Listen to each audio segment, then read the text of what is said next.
Darius Leonard, an NFL linebacker known for his speed and tenacity on the field, found himself moving at a much slower pace as he drove through the quiet streets of his hometown, Lakeview, South Carolina. It was Easter morning, and the world seemed unusually still, bathed in the soft golden light of the rising sun. The streets were nearly empty, and the familiar sights brought a wave of nostalgia. The corner store where he used to grab snacks as a kid, the football field where he honed his craft, and the small church his family attended every Sunday. Darius had come home for a rare break from his busy schedule, planning to join his family later for their traditional Easter egg hunt. But fate had other plans. As he turned onto a tree-lined road on the outskirts of town, he noticed a car stranded on the shoulder. Its emergency lights blinked in quiet desperation, and beside it stood a woman in a crisp white church dress. Her arms were crossed, and her expression was a mix of frustration and concern. She looked out of place, her Sunday best stark against the dusty roadside backdrop. Something about the scene tugged at Darius. He couldn't drive past. Pulling over, he parked his car and stepped out, grabbing a tire jack from his trunk. The woman looked up as he approached, her tense features softening into a mix of surprise and relief. "Looks like you could use some help," Darius said, his voice calm and reassuring. "Oh, thank goodness," she replied, her voice tinged with gratitude. "I wasn't sure anyone would stop." Darius knelt beside the car, examining the flat tire. "You're in good hands," he said, getting to work. The woman watched him for a moment before speaking again, her voice quieter this time. "I almost called my husband," she admitted, "but he's been under the weather. Actually, it's more serious than that. He had an accident." Her voice wavered, and Darius sensed there was more to her story than she was letting on. He paused briefly, offering a sympathetic nod. "I'm sorry to hear that. I hope he's okay." "Thank you," she said softly. "We're getting through it." Darius returned to the task at hand, loosening the lug nuts with practiced ease. The woman's tone shifted as she introduced herself. "I'm Miss Isbell," she said. "I didn't expect my morning to take this turn." The name sparked a faint memory, but Darius couldn't immediately place it. He shook off the thought, focusing instead on finishing the job. As he worked, Miss Isbell began sharing snippets of her life, her plans for Easter, her family's struggles, and her hopes for better days.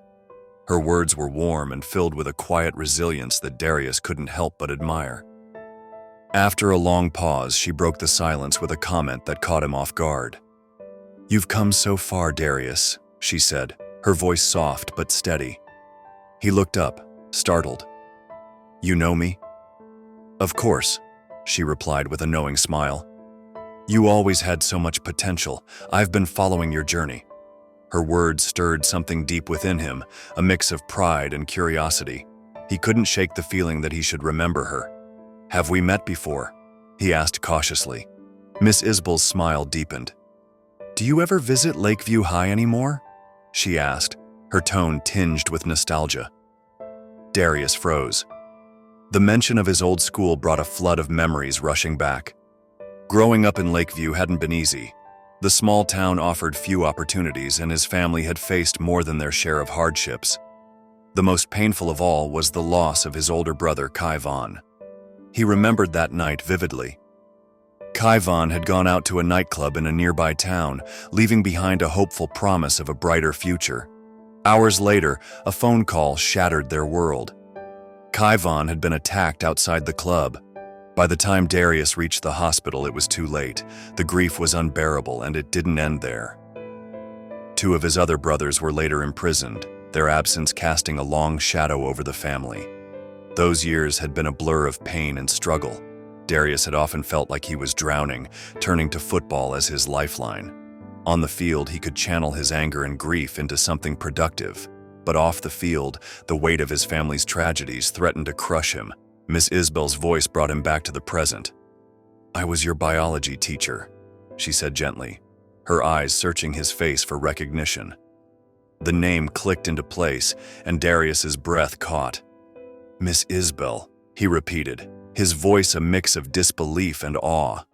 Memories of her classroom flooded back, her stern but fair demeanor, the way she pushed him to be better, and the quiet encouragement she offered during some of his darkest days.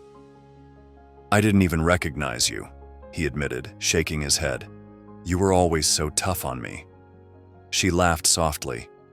"You needed it," she said. "And look at you now." Darius felt a swell of emotion, gratitude mingling with the lingering ache of his past. "You believed in me when I didn't believe in myself," he said. "Thank you for that."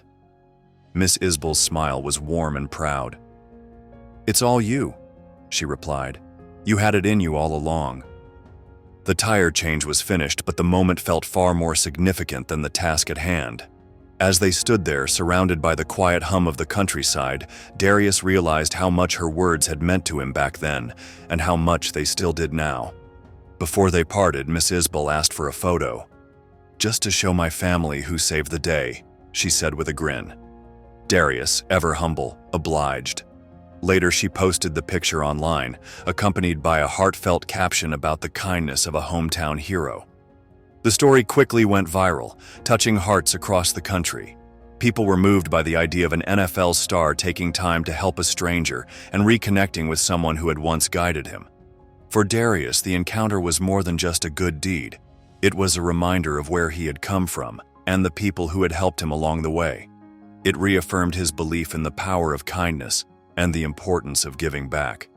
As he drove away that day, the streets of Lakeview seemed a little brighter. The past still lingered, but it felt lighter now, softened by the warmth of Miss Isbell's pride and the knowledge that he had made her proud. It was a moment of full-circle redemption, a reminder that even in the hardest times, the seeds of hope and resilience can grow into something extraordinary.